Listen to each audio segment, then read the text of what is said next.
Oh my goodness, this is so fun seeing so many of your faces. And if your name is just up on the screen, unless you are naked, I would love to invite you to turn your screen on so I can see your face. I'm really excited to share this time with you all. And I know that there are several of senior rubies, jewels, and diamonds that this time just did not work out for.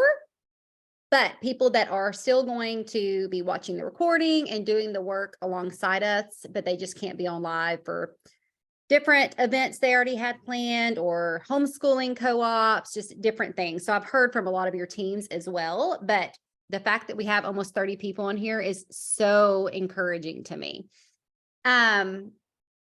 I'm excited about this series. I really hope all of you had the chance to listen to the podcast. Her podcasts are typically about 18 to 20, 21 minutes long. So they're I was telling her this the other day, they're packed full of meat, but they aren't lengthy. Like she says what she needs to say to get her point across, and then she moves on. And so I love that it's succinct, but it's still full of a lot of value. And then of course, working through the workbook, hopefully like me, like a lot of other things started kind of stirring up, and maybe you took some notes about things you were thinking about. And I really want you guys to feel like we're all sitting in our living room together and we're engaging with one another. This is not the Tamara show. This is not Tamara training time. This is about all of you and all of us together as one team.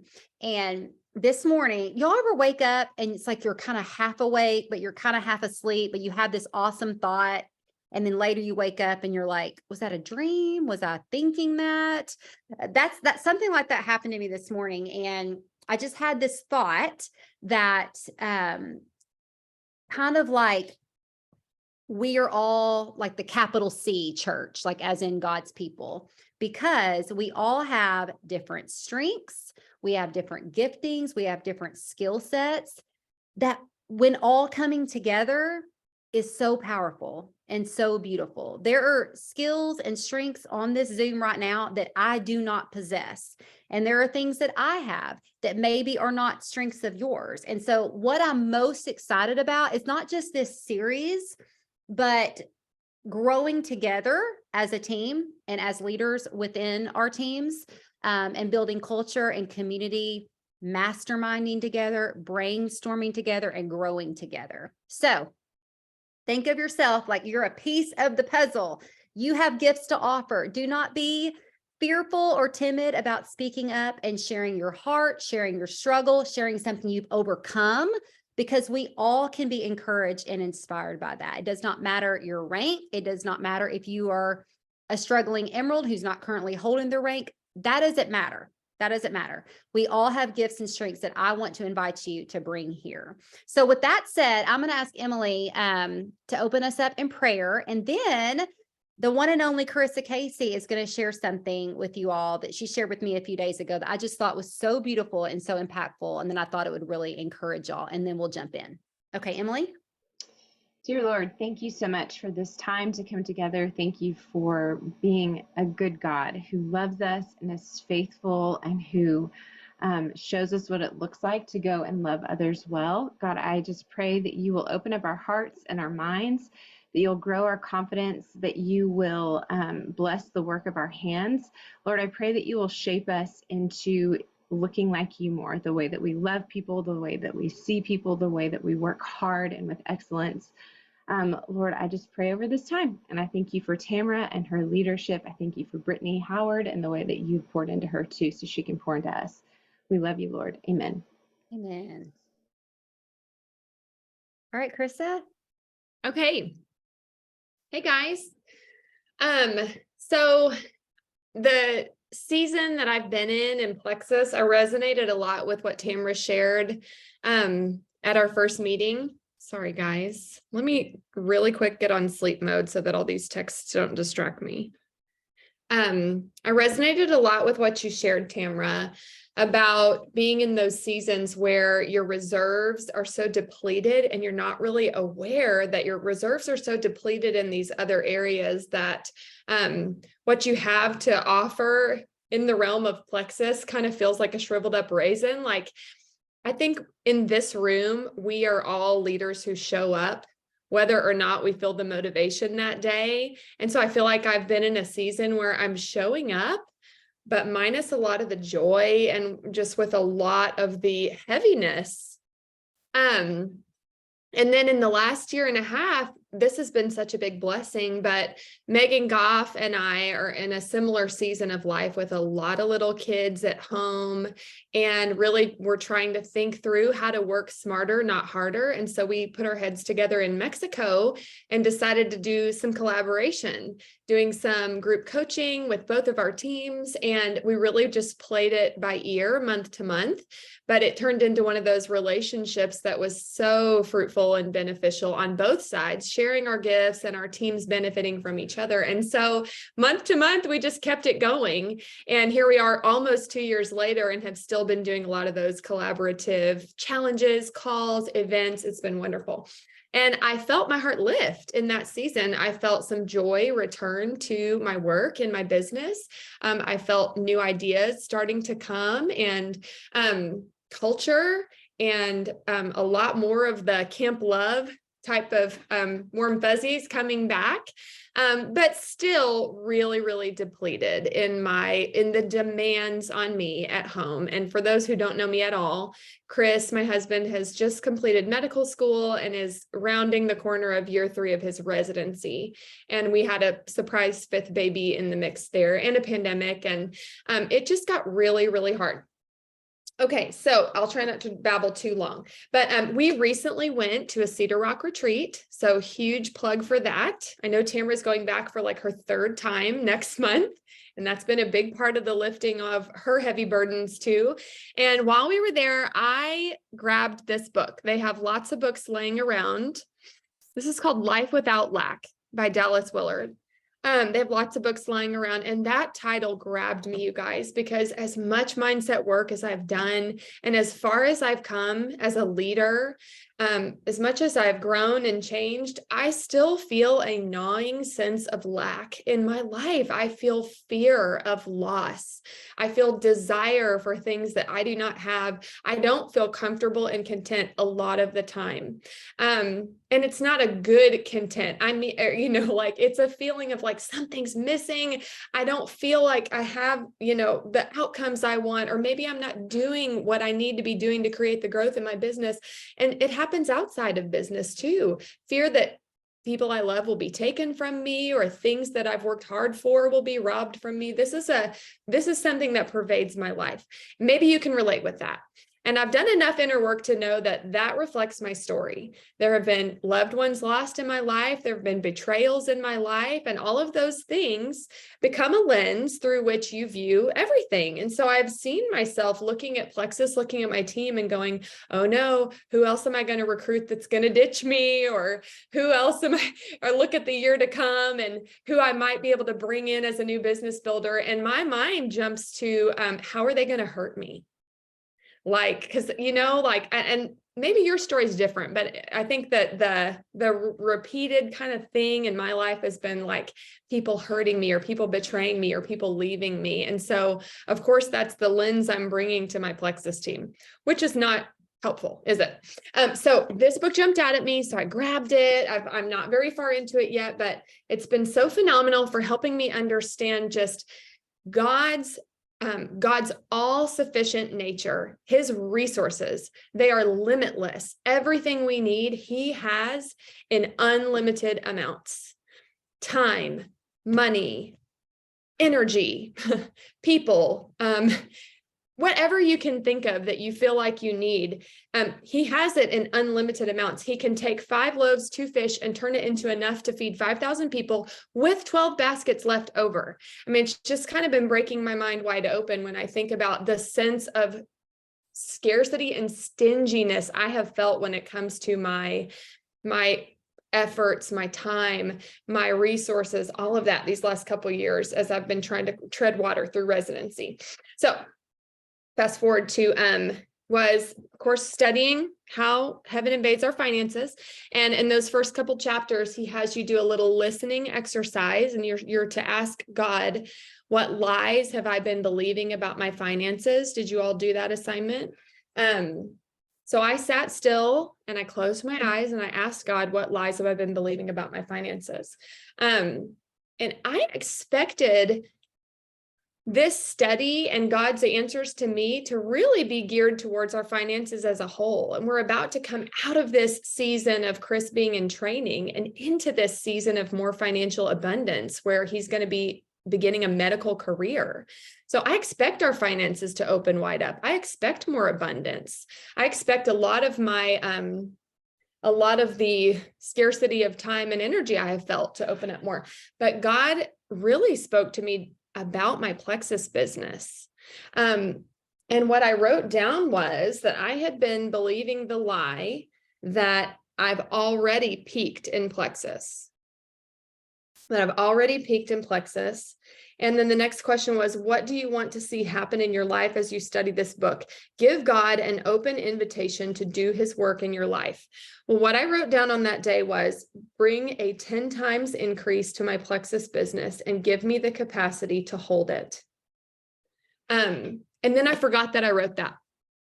But that's what I felt him saying on that day. So I wrote that down. And then about 5 days later, I worked through Jessica's Blessing Over Plexus call. Hopefully you've all watched that. And you're hopefully praying Psalm 90 over Plexus this month. In that call, she also led a visualization exercise. And she said, close your eyes and I want you to visualize you as a leader and your team and what God wants to do with your Plexus business. Ask him what he wants to do with your Plexus business, what it looks like. And then she had you get real detailed, like what's it gonna feel like with no detail falling through the cracks, no ball being dropped, every need met for every person, and just everyone beautifully serving together. And again, I forgot what I had written here, but what came to me during that exercise was 40,000 point team, which is a 10 times increase from where I've been for a long time. And when I heard that and wrote it down, I went back to this book to see what I had written down, and I realized I had written down something really similar. And I thought, God, what are you trying to tell me here? Here I'm coming out of a very hard season and nothing about a huge goal appeals to me. I am trying to come out. I'm trying to come out of this survival season and just receive some intensive care for a little while and make sure there's no extra pressure for a little while. And interestingly, I don't feel pressure around that number.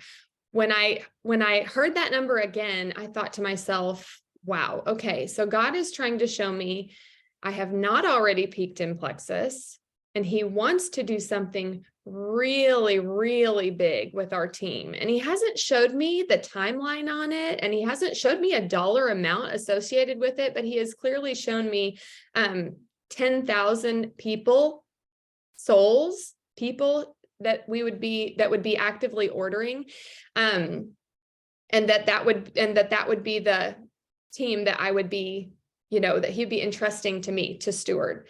So real quick, I just wanted to share with y'all what that has also done in opening up some of my thoughts, because it doesn't feel like a pressure or scary goal or target. It actually has felt very freeing, because I have gone, okay, God is showing me this number that I have been nowhere near, and there would be no way for me to create that number in my own strength. And I'm very excited and eager to see how he intends to unfold that. And I'm prayerfully saying, God, give me the capacity to receive the blessing that you are telling me you want to create in my team. So it's actually kind of an excited, hope-filled eagerness. And I'll also say too, y'all, I am not one to have prophetic visions willy-nilly. Like I'm just not that girl. I'm not that girl that's texting my sponsor every month and being like, okay, this is the month for blah, blah, blah. Like, I'm not. And so I've taken this pretty seriously, and it has really opened up a lot of interesting floodgates for me. So just in the couple of days that I have heard God say, this is what I want to do in your team. And it's going to be fully powered by the Holy Spirit. It's not going to be done in your own strength. I want you to watch me work, but I also want you to show up, just like I said to Moses, just like I said to Abraham. When he said to Moses, you're going to deliver the Israelite nation. And Moses was like, not qualified, right?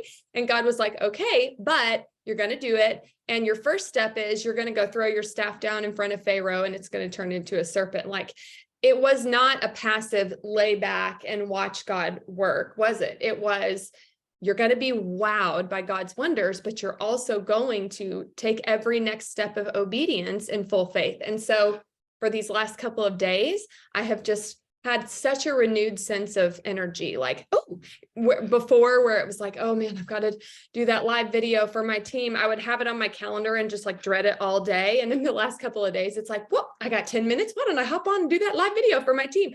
Just a very different approach and feeling toward what he's nudging me, each little step of obedience that he's nudging me to step forward and do. And I think that that comes from a full recognition that this is what he says he's going to do.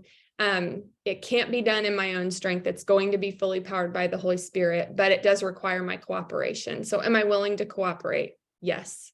And then I'm going to have the faith for him to create the increase. Thank you, Carissa. And the reason I wanted her to share that specifically, number one, it's powerful and inspiring, but also because I have been privy to a lot of Carissa's journey and the struggles that she's been in over the past years, and the fact that she hasn't had a lot of capacity.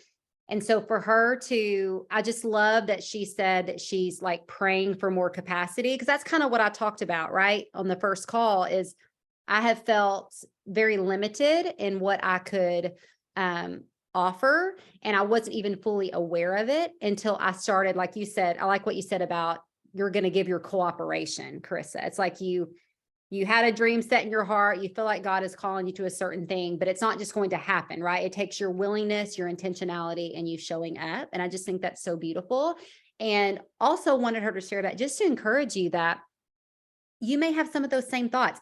I peaked in plexus. My time has come. It's always going to be a struggle from here on out. And just to say to you, that is not the truth. And that does not have to be your story. There is so much more to come for you. And I think willingness and cooperation is such a key place there. Like pray for your business, pray about your business and what God has for you. And then ask yourself, do I have the willingness to show up there and the cooperation to give to what I believe he's calling me to?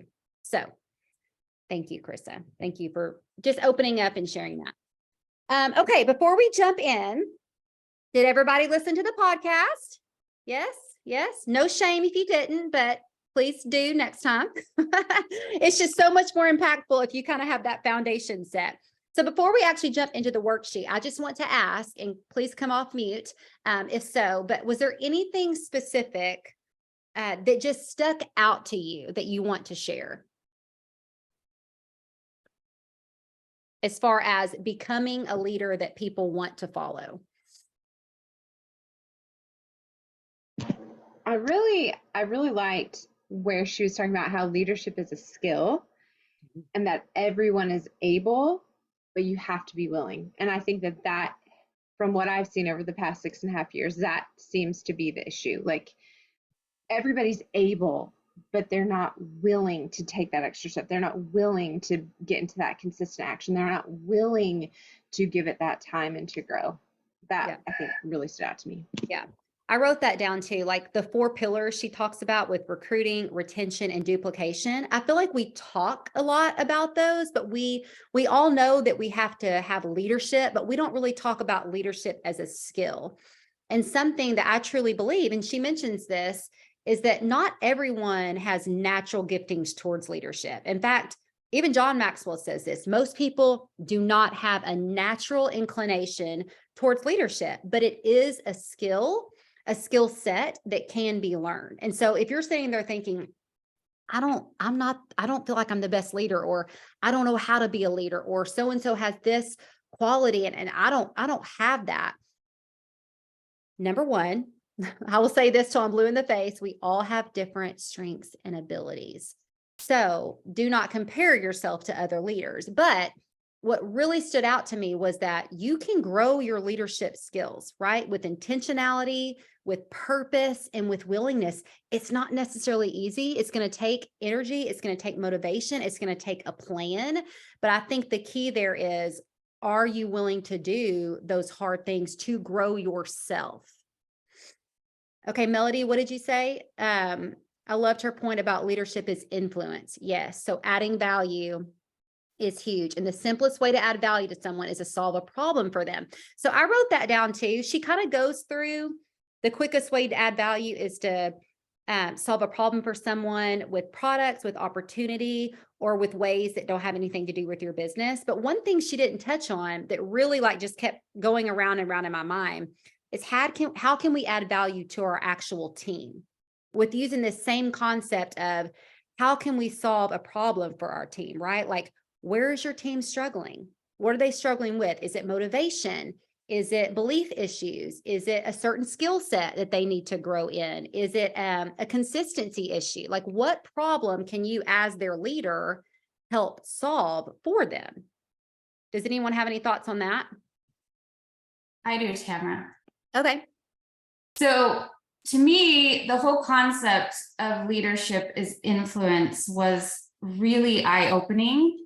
And I think the thing I love the most about that concept is the potential it creates for, like, I have a lot of leaders on my team who are really good recruiters, but they don't feel confident in developing silvers or developing leaders overall. But to me, what that means is where they have influence and they feel confident in their influence level in certain areas, but helping them understand the concept that they have the same level of influence to then in turn develop leaders.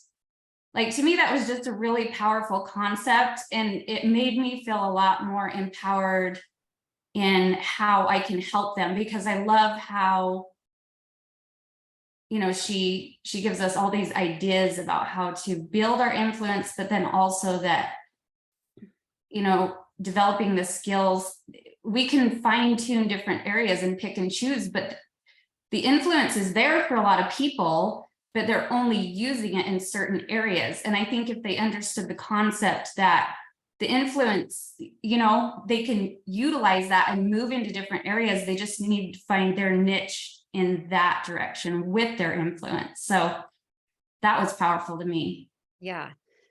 He says leadership is influence, nothing more, nothing less. And then she goes on to talk about how do we how do we create influence? How do we become influencers to our team? And it's by adding value. So in that scenario, Whitney, you said you might have someone who's like a really great recruiter, but they are maybe struggling with influence in developing or mindset, belief in developing a silver. So you as the leader, like, how could you come in and like help solve that problem, so to speak, and helping them grow in that area?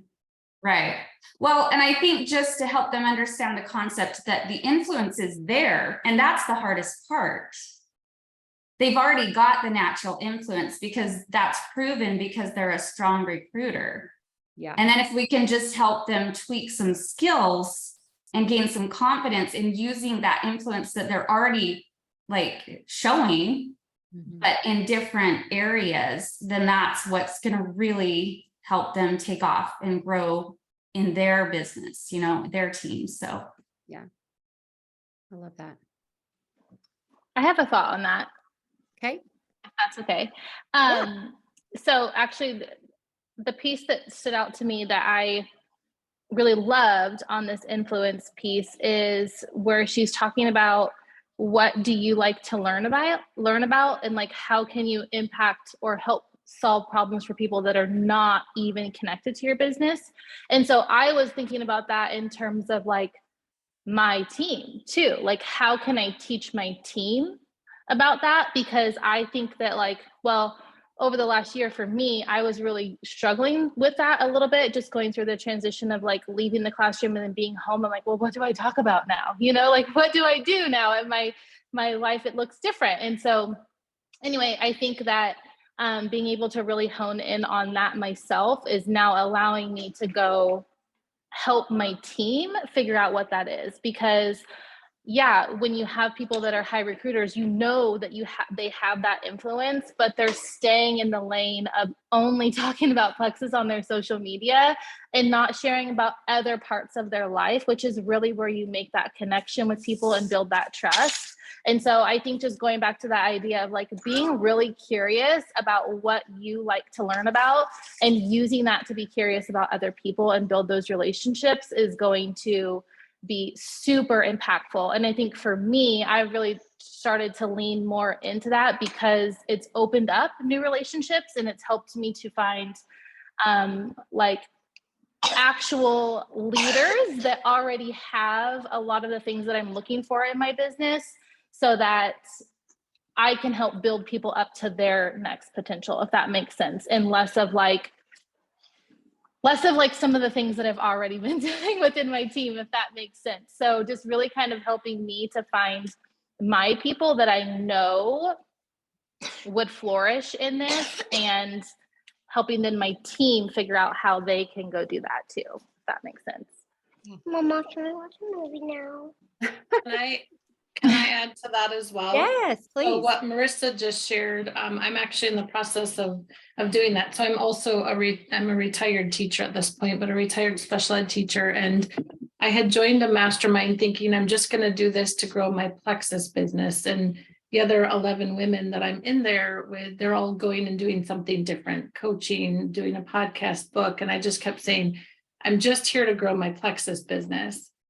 However, I have fallen into, and it's just crazy how it's come about, where I'm now going to actually launch a special education advocacy and consulting business.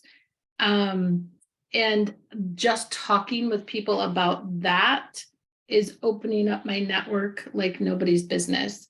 Because truly, I mean, my passion is helping people. But that is a huge passion of mine. And I don't know that I was necessarily ready to retire 4 years ago, but I was ready to retire. But I do think that I can impact that community.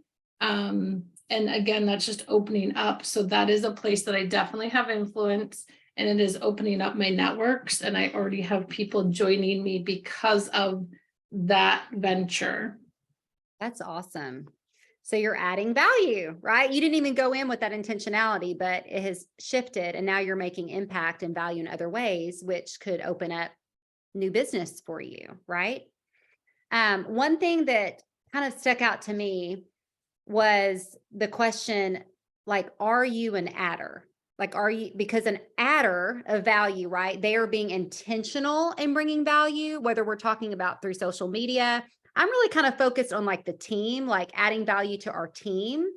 Because if you're not intentionally adding value, then you are by default subtracting, right, from your team, because maybe you're not showing up. Maybe you're not helping to solve any problems for your team. Maybe you're focused on your business versus your team's business, serving from a place of how can I grow versus how can I help my team grow? I don't know what that would look like to you, but that kind of jumped out at me because I thought, I believe I am now. But what I told y'all last week, when I had to sit down with my notebook and think of like, where can I show up that I haven't been? Like, where is the needs in my team and how can I help meet those? I don't think I was intentionally adding value. And so I want to be intentional and purposeful in where I put my efforts and where I make my impact and where I bring my gifts and strengths to my team, to my leaders. And so I would just ask y'all hypothetically, or please speak up. Do you feel like you are intentional in bringing value to your people and to your leaders? And maybe you're thinking, maybe I'm not. Well, the first thing to do, and I think that's also, if we have time, I'd also like to talk about this in the thought or the mindset around culture, because you intentionally build culture or you culture gets built without intentionality, right? And it reminded me of that when I thought about like intentionally adding value. Like it would start with a list. Like, what value do I want to bring to my team? Where can I solve problems? Like, what is my team struggling with? And how can I come in and fill that gap? And all of our lists are going to look different, right? It could be, like I mentioned earlier, it's a motivation problem. It's a belief problem. It's a consistency problem. It's a stuck problem. It's a stagnant problem. Maybe you have people who have a lot of potential, but they haven't worked the business in 2 years. So the problem, right, would be, I believe in this person. Is it worth my time and my effort to go to them and help them get started again? If there's willingness there, like what is the problem on your team that you as the leader can come in and add value to that and solve that problem? Does anyone have anything that just jumps out in regards to that? Or maybe something you're currently doing that you did view as a problem on your team and now you're filling that gap for them? Yeah, I wanted to speak to this because it's not, during the initial time that I listened to the podcast, I kept thinking of, okay, yeah, we add value. And I was thinking just in regards to those watching our social media accounts, our potentials. I wasn't even thinking about how I add value to my team because I don't. That's the thing, is that I really struggle to do coaching calls. I don't do coaching calls with them. I am really good at connecting and loving and building a friendship and being super encouraging and just having high energy and incredibly positive. But I'm not asking them about their struggles. I am not getting into the nitty gritty because I really feel super uncomfortable there. But that's, I know, is a skill that I can develop if I force myself and I'm more conscious of this, because it just really isn't something that I had even considered or even thought of. So this is like major eye-opening to me. So Sarah, what would be your next step? And like, if you're saying to yourself, I don't think I'm intentionally adding value, what's your next step in that? Because I'm sure there's other people here that are feeling that same way. I really believe I need to contact my leaders and just ask them, would you like a coaching call? I feel like I have not given you a space to talk about the things that you are most struggling with, to talk about your doubts and fears. And I would like to maybe talk you through that and just help, ask you good questions and help you think about it. Not that I'm going to provide any, because I really believe everybody already has the answer to their problems. You just need to you need to ask the questions and be that listener. And I've just not been a good listener. I've not given them that space. So I really believe that I'm just going to have to say, okay, is this something you'd like to do? Can we schedule this? And then actually do it. Yeah. And I think that goes back. Oh, someone have something? Can I say something to Sarah really fast? Yeah. Yeah, I'm driving, so don't judge me. If y'all judge me, we're gonna have problems. Okay, Sarah, there is such an attitude of gratitude in knowing, hey, I want to go strategize with my leaders. Like that is a level 4 leader quality that John Maxwell talks about in 5 levels of leadership, is getting in there and strategizing with your team. And he also talks about how when we do that, we are opening ourselves up to them. If they quit, like we just wasted our time, quote unquote, but that is part of leadership, is we have to be willing to come in with full gratitude, knowing that whether they stay or not, like we're there for them. And so I just want to tell you, I'm really proud of you. And I can't wait to hear how those calls go. That's awesome. And I was going to say to Sarah, something that popped to my mind when you were talking is awareness. So we can't make moves towards the positive. We can't grow unless we are aware of where the gaps need to be filled, or we're aware of where our team is struggling. And so I'm just proud of you, because it sounds like you had an awareness moment. Like you're looking and you're saying, it's not shameful. It's not to point fingers and go, man, I'm screwing up. I'm not doing this right. I'm not being a good leader. I haven't offered coaching calls. Instead, it's saying, okay, I'm becoming aware that there's a gap here and I want to go and change that. And I'm going to start now by doing X, Y, and Z to fix that, right? And so I just love that. And I think it's so important as a leader I just went through this, y'all, is being aware of where I'm at as a leader and where I'm lacking, and then going and being willing to take the energy and the motivation to fix that. And there's so much freedom in that, even if it feels scary. Y'all, I was scared to start these Jewel calls. I don't know why. It's been on my to-do list for 2 years, but I was scared to do it for some reason. And when I made the commitment and decided this is a gap, because I've had leaders tell me, I would love for you to do Jewel calls. I would love to see your, all these different Jewels on your team and different levels, like come together and mastermind and grow together. And I just kept putting it off and putting it off. And then it clicked that, okay, this is something that I need to do. And so I'm going to step into it. And as soon as I committed to that process and to actually taking the action, there was so much freedom, and my fear went to like great excitement. Like I was so excited about jumping on here with y'all and continuing to do that. And so I just want to encourage all of you, if there's anything, first step is being aware, making that list. Where are the gaps? Where do I need to help solve problems? Where can I be a intentional leader to my team? You're not going to solve all the problems in one day, right? But you can have that list of things that you want to start moving towards cultivating and moving towards creating.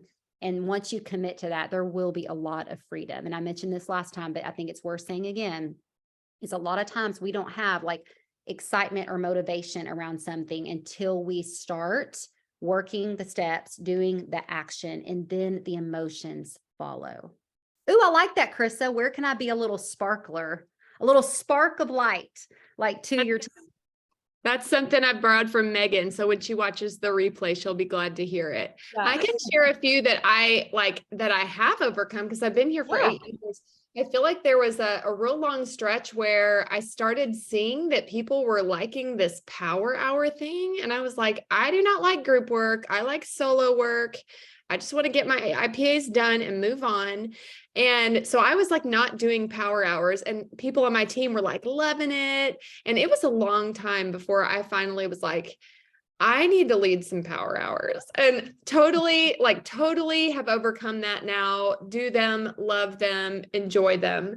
But that was a big one. So maybe that would be the thing somebody on the call needs to hear. Have you ever led a power hour? Have you ever gotten on Zoom with someone and done some messaging with them? A lot of the time we don't see why people are not having success in their recruiting or duplication because we're not like seeing what they're talking to people about. Yeah. Really eye-opening. Yeah. And a lot of things, at least for me, I don't know about y'all, but a lot of the things that when I was in a season of kind of avoiding are the things that bring the most impact. And again, once I start doing them, I get that excitement around it, and it feels really good to show up and bring value to people. Like 3-way calls. I used to do all kinds of 3-way calls, like in my first several years of Plexus. And then I kind of got away from that. But it's just like you said, Carissa, like when you're on the phone or you're in a 3-way message or you're reading messages that your team is sending out to people, I can learn so much more in hearing one conversation or in reading a few reach out messages or follow-up messages than an hour-long conversation just back and forth with my teammate, because you're seeing how they're connecting, how they're interacting, the verbiage that they're using. And then that you can bring in and help teach, help coach to those things. And so those were things that in the past, like I kind of wanted to avoid, but they bring so much impact to your people. And so maybe even asking yourself, like, what are the things that I'm avoiding that don't sound fun? Like Carissa mentioned with the power hour, but you need to do, and then stepping into that and seeing how that affects and changes and brings a spark to your business. Anybody else? I love hearing from y'all.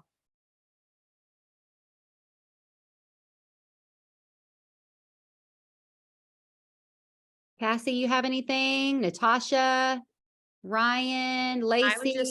I was just saying in the chat that last night, so what I'm doing is I've created a whole new, I had a silver chat where all of my people were in there, and I realized I was micromanaging way too much and I wasn't allowing my leaders to lead. And so I have now had them create their own, because I need to stop doing all of the work for them, because that's what's been happening apparently. And so I've just created a whole new chat that are all my brand newbies. Like I have 6 in there that I'm praying to go silver soon. And so the ones that came last night, we did a Zoom together. I just talked with them, chatted with them for a little bit. And then on top of that, I was like, hey, do you have another 30 minutes? Let's do the silver and 6 day one, because I had it posted. And so we watched the Zoom together, and it was so good to hear their feedback on Zoom live, because I just shared my screen and we watched it together, and I gave them tasks to do today. And so that I'm really loving. And I feel like that's a whole new season of just literally telling my team, hey, this is what I did. I showed them my screenshot of what I did with my newbies last night, and praying that they will repeat that from seeing it from me. So we shall see. And how did you come to, this is something I need to do? Like, what was the shift for you? When my team kept coming to me for everything, like I just realized that I would say, hey, Susie, just messaged me for this. And I would be getting the response of, well, hey, can you do it? Because I'm so busy right now. And I'm thinking, I'm busy too. So I just realized I started getting more of those kinds of messages. Sorry, I'm in a coffee shop. And then that was when it just triggered. I just realized that they're not doing the work, but they're having me do it and do double of it. So it was a slow process, but it's when I realized it, that I was being the leader for them instead of allowing them to lead on their own. That's good. Anybody else have anything?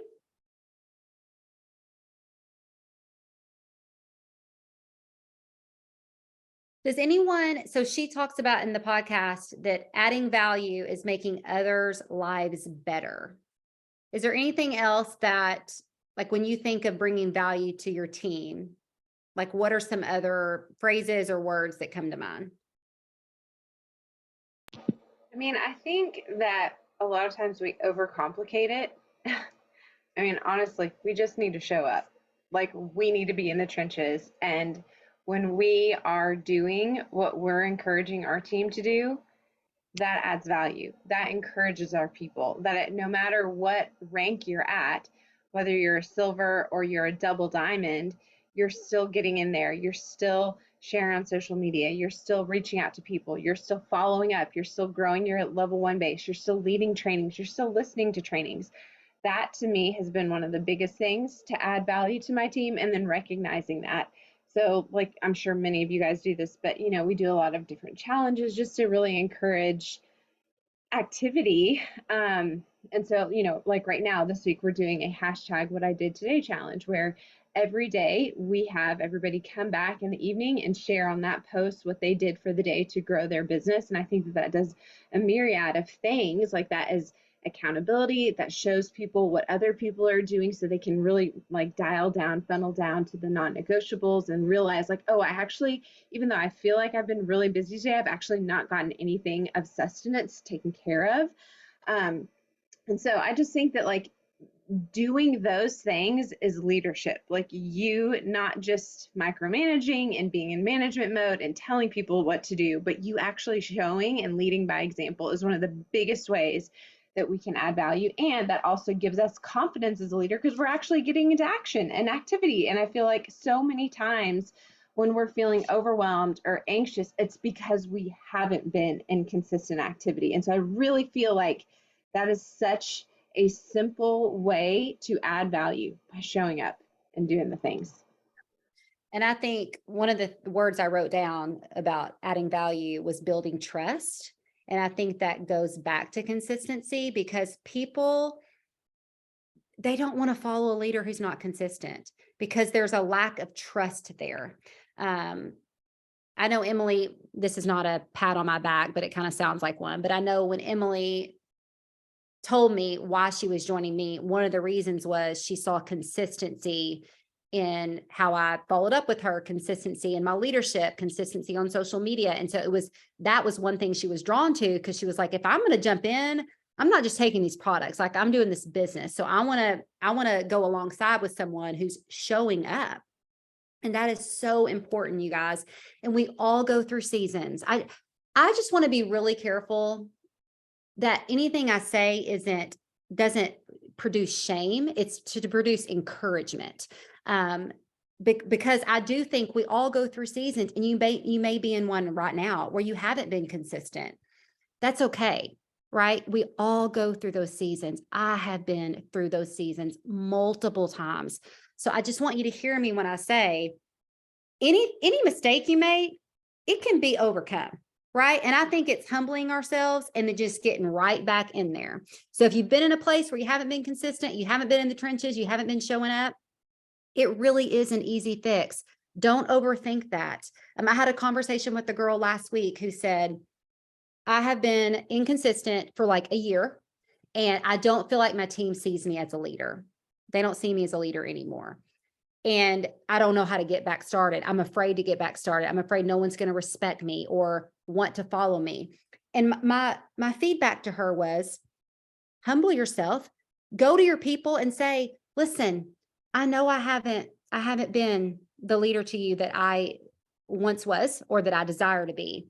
Here's what I want to do to change that. Here's what my plan is to change that. And just bringing that to them. Y'all, vulnerability is connection. Offering your heart to someone and sharing where you're at, there's forgiveness in that, right? And if you have someone who won't forgive you, then that's their heart, that's their issue. But that's your part, right? And we can only control what we can control. And so my encouragement to her, as scary as it was to go to these two specific leaders that had really built up some walls and bitterness towards her because she hadn't been in the trenches with them. She apologized to them and she said, listen, I get it. I know I've been distant. I know I haven't done what I said I was going to do, but here's what I'm going to do moving forward. Will you forgive me? And so it's rebonding those relationships so that you can take those steps forward. So I want you to hear me when I say there is no shame. There is no shame. There is respect and admiration and humility, and then changing the course. So you can change the course if you're in that spot today, because people want to follow people that are consistent because it builds trust. They believe that you are there with them. Another thing I thought of in bringing value is people knowing you care, right? We've all heard that phrase. How's it go? How's it go? People don't care how much you know until they know how much you care. And kind of sounds a little cheesy, but it's so true. Like if you don't show your team that you care about their success, if you don't show your team that you care about where their struggles are, there's going to be a disconnect there, right? And so connection is value. Being connected to people brings value. Leaving people feeling cared for, known, seen, and loved, regardless of where they're struggling with, that brings value to them. And so I just want to encourage y'all on that, because I've had a lot of people come to me over the last 2 or 3 months that have said things along those same lines, that they have just felt like they have failed their leaders, they have failed their team. They have even felt like they have failed some business builders that they brought on, that they thought these people are going to be amazing, and they didn't really stick with them. All mistakes can be overcome. So I just want to encourage you in that. Does anybody have any thoughts around that or anything else?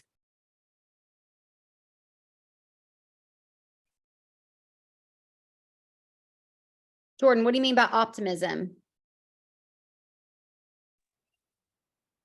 She's still on here. Yeah, I think hopefully y'all can hear me. Something I think that whenever I think of things that bring value, you said, what's a word? And I think people that bring optimism add a lot of value to their team. Whether it's going through a hard thing or whether it's shipping issues or whatever it is, the leaders that I see growing and that are having fun in their business, optimism is surrounding it. And so if you are bringing that to your team, you're adding a whole lot of value. I like scratch that line where it says be more focused on possibilities than problems. Because how often am I catching myself saying, man, if just this was fixed, and this is in my personal life too, if just X, Y, and Z, then I wouldn't have this issue anymore, right? And so instead of looking at the possibilities of the things I can control and focusing on that versus complaining or just kind of sitting in like negativity or things that you wish you could change. And here's where I got with that, even in parts of my business where I found myself not blaming others or blaming corporate, but like man, if such and such would just be done well, or if we would just have this for us, then my business would be so much better. And I caught myself and I thought, I can only control what I can control. So what can Tamara bring to the table to encourage her people, to encourage her team, to build into others? What can I control? And then putting my focus there. And that makes me think of, have you ever heard the concept like success mindset versus victim mindset? See a couple nods, more no's. Basically, this might be another Zoom. But success mindset, there's a question I wrote down to ask yourself, like, am I more in a career long-term mindset, a success mindset, or am I more in a victim mindset? And this was really convicting to me, but asking yourself this question, if blank, I would be more successful than I am. Or put another way, if it weren't for blank, I would be more successful than I am.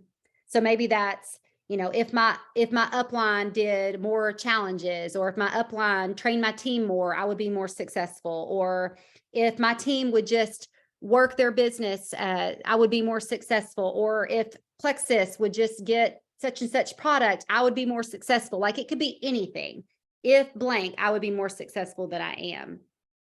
If your blank is anything other than what you can control, or that what you're responsible for, it's likely that you've fallen into some pattern of victim mindset versus what I can control, what I myself can do. That's a success mindset. Like, what can I control? What opportunities can I provide? What gaps can I fill? How can I show up for my team? How can I show up for my leaders? That's more of a success long-term mindset and vision. And that was really convicting to me when I first read about that, because that kind of helped transform my mindset of blaming or pushing blame onto others or things outside of my control, and looking at inward, like, what is my responsibility and how am I leading myself, and how can I be accountable to myself, and what Tamara can provide others. And one thing I think, and then I'll get off of this, but the biggest danger in my mind of what having that victim mindset is, and if anybody wants to chat more about that, please feel free to message me and we can talk more about it. I feel like that could be like an hour-long Zoom in itself, but it really robs you of your potential. And why is that? Is because if you are blaming others or outside circumstances, you are not going to take action to fix any problem, or you're not going to take action to provide any opportunity, because you're kind of sitting in that, well, I'm not going to be successful until my team does this, or until my upline does this, or until, you know, I that runner who said she wanted the business actually starts running. Like, I'm stuck. And so you get paralyzed because you're looking at these outside circumstances. And so that can rob you of your potential. That can rob you of growth in your business. So look inward. What can Emily control? What can Taylor control? What can Carissa control to provide opportunities and move the needle forward? By the way, anything I share with y'all is something I've struggled with in the past. Okay. This is coming from an inner struggle that I've had that I'm sharing with y'all, because I've had either overcome it or am in process of overcoming it. So I want to be really transparent there that these are issues that I've dealt with in recent months. So okay, I want to be really mindful of time, but does anybody have anything else they want to add or share?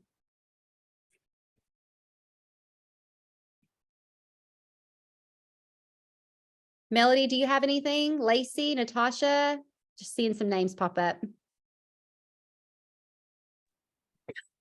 I just wanted to add that a lot of like notes that I took, and like times that I've been in a state of like avoidance or putting things off, your like saying always comes to mind, because anytime I've had a conversation or a area of my business, you're always like, get into action. And I feel like that's true in so many areas. So it's like fear is setting in, or maybe my team's not showing up. Like at the end of the day, I always like think of like what I can do. And I feel like me getting back into action solves like a lot of areas that I feel like I personally deal with that have just like come up along the way. And so even the past few months, I'm like, okay, just get back in action, like post and show up and make sure I'm reaching out, connecting one-on-one and doing all the things. So I do feel like it always just kind of comes back to you as the leader. And like you said, like what you can control.